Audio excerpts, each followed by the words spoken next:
Welcome to Kaleidoscope S4IG. Let's talk. In an increasingly volatile, uncertain, complex and ambiguous world, it may become difficult for us as human beings to see the brighter side of things. Yet, we're always told that the good things are around the corner and we must keep believing. But what if this thought process is wrong? Visiting Sri Lanka on a short sojourn is an entrepreneur, trainer, coach and educator from Canada. While he has worked around the world in sustainable development and renewable energy, his interest, however, is in combining the teachings of Buddhism with neuroscience, being a connector for ethical business, and presenting a new paradigm of being, that of mindfulness and awareness. So how does this fit into the modern day of work? Lalith and the Gunaratne, who we most often know as Lefty, joins me in the studio today. Lefty, welcome. Good to have you on the show. Now, you call mindfulness a terminal case of uncertainty, but then we are also told to believe in the absolutism of certainty. Yes. Your thoughts? Yes.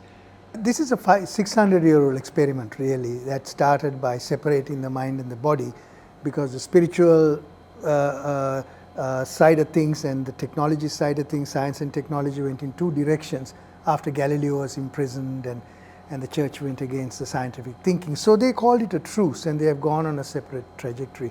So it's been a 600-year-old experiment where we have separated the consciousness and the physical body and the mind, which now is creating problems for us. Because we have separated ourselves from nature, and when we do that, we are going to develop technologies that's going to hurt nature. And our arrogance also comes from us wanting to subjugate and control nature. So this is where the uncertainty comes in. Nature is uncertain. Nature is imperfect. But we are trying to use technologies to will our way through and power our way through to control things. And nature is going to win at the end of the day.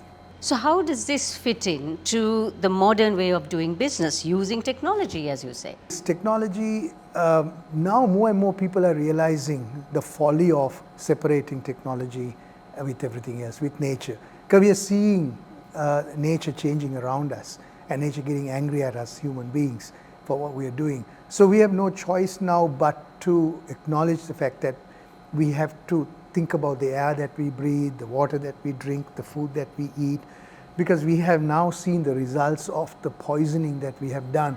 By poisoning the earth, we have poisoned ourselves. So that's where the new thinking of, well, corporate responsibility started talking about those things in terms of sustainability. So you say we should reroute our brains into thinking beyond what the world has imposed on us. Now, when you're caught up in this world's rat race, like you said, isn't that easier said than done? Yes and no. No, because all I am practicing is mindfulness based on an ancient practice. Vedic and Buddhist practices are there, and these contemplative and reflective practices are there in every religion and every spiritual practice too. So here's all I'm asking to do is to go and focus on your breath. Our breath is our life force. When we focus on our breath, we slow everything down. We slow our metabolism down. What I have done is I have got a hold of my mind by focusing on the breath. So I've connected that separated mind and body through the breath. And then when my mind and body align, then I have the most amount of power. I have the most amount of clarity. I have a peace of mind. I can see things clearly. How can human beings find inner peace if we are to embrace uncertainty? Now, doesn't peace typically come from stability?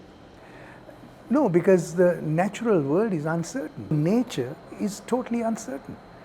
It's volatile, it's ambiguous. We have no control over it. Thank you for your words of wisdom. Good lessons to take with us as we move along in this very uncertain life.